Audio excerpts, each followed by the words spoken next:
I thought I was balling out of control. Right. And, folks got this EDD money and Yeah. this PPP and all this stuff. Yeah. And you think that you are up here and you're trying to live that same lifestyle, but you got to ask yourself, who am I living for?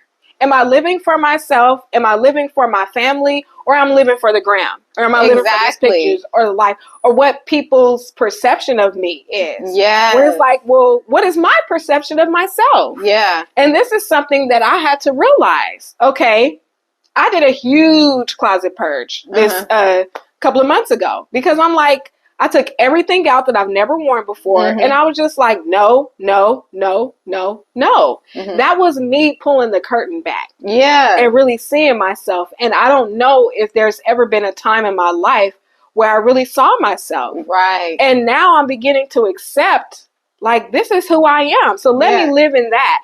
That brings me joy. And that's a part of me reclaiming my time and reclaiming myself as an individual and showing myself that's how you let yourself go.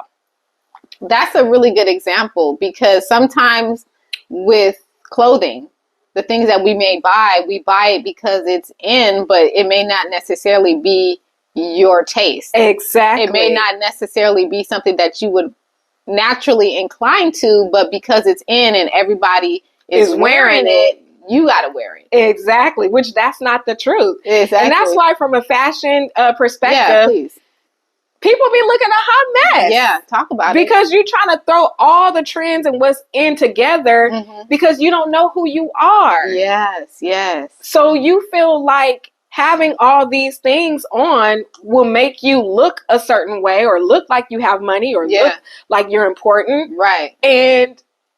And that's not necessarily the case. You are important, but you're more valuable and important when you show up as your authentic self. Exactly. And sometimes that doesn't include what the latest and greatest are. I have a friend who's a fashion designer, and he, majority of the time, wears what he makes. Yeah. And every single time he's walking the street, somebody is giving him a compliment on his jacket or his pants. Right. And people are like, where'd you get that from? He's like, oh, I made it. And he's getting clients. Right. So it's like he's showing up as himself. It's not according to what Vogue and who, what, where, and Glamour says. It's based on his own personal style because he knows who he is. Exactly. So I think that's kind of like the foundation of it all. That is the foundation. Who you are gotta know who you are. Yeah. Because if you don't know who you are, you won't be able to identify whether or not you let yourself go. That's the truth.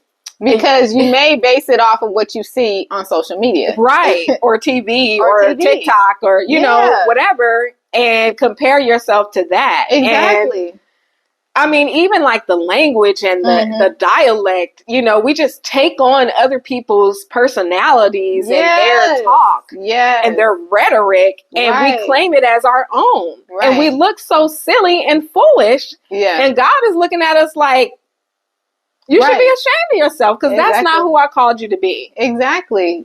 I think someone said it on one of those apps, the Shade Room rhetoric. It's some type of rhetoric that we hear all the time. And it's like, what? It's a couple of different sayings and things that I hear. And I'm like, what is this? Exactly. And we're adopting it as though it's cute, that it's really furthering us as a people. Yeah.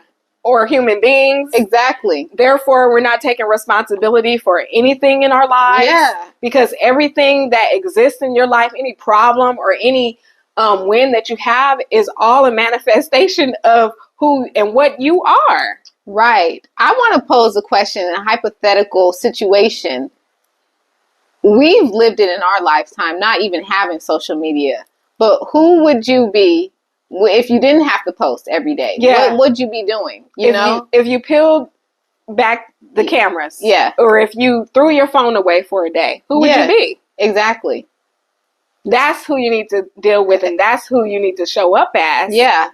And that is the person that you need to ask, okay, did I let myself go? Because I don't like that. The person that, without the cameras, without the social media, I don't like who that person is. So let me do something about it. Yes. And I can bear witness to that because I haven't been actively posting on social media for a while. Same. And I did that. I'm doing it on purpose because I noticed I was living for the gram for some things. I was too. To try to prove that I had a life. It's like, I got a life. It's like, I don't have to show you know, right. like if I want to post a concert, cool. Yeah. But if I'm doing it, I'm getting dressed up to post these pictures just for what? For a whole bunch of people I don't really know. And they'd be mad if they're not liking it or if I'm not getting the exposure I think I should get. It's like, this is not going to be ruling over me. Yeah, exactly. I'm going to enjoy my life as it is and without the phone. Yes, yes. Our phones are necessarily, but at one point when we were growing up, we didn't even have these. And we had so much fun. And we lived our life and it wasn't that deep. And folks they were themselves. They're authentic. So you had no choice but to show up as you. Because people weren't going for the nonsense, you know, or the BS of who you think you are, who you're pretending to be on social media. And I have a theory about that, but I'll go into that another time. But it all involves inner work and your experiences in childhood that some of us just need to deal with. And I know a lot of it is painful, but once we get through the pain, we'll be able to see. Have you let yourself go? You will be able to see it. Yeah. So thank you so much for this episode. Please put your comments below. Yes, we will reply and respond. And, you know, tell us, did we miss anything? You know, let us know. Like, hey, you guys didn't talk about this or that. Any topics that you want us to discuss, please put it in the comments. You know, we are here and we are here to discuss it and be as transparent as possible. Mm-hmm. So thank you for this episode of Taking Responsibility for Your Happiness. It's not them, it's you.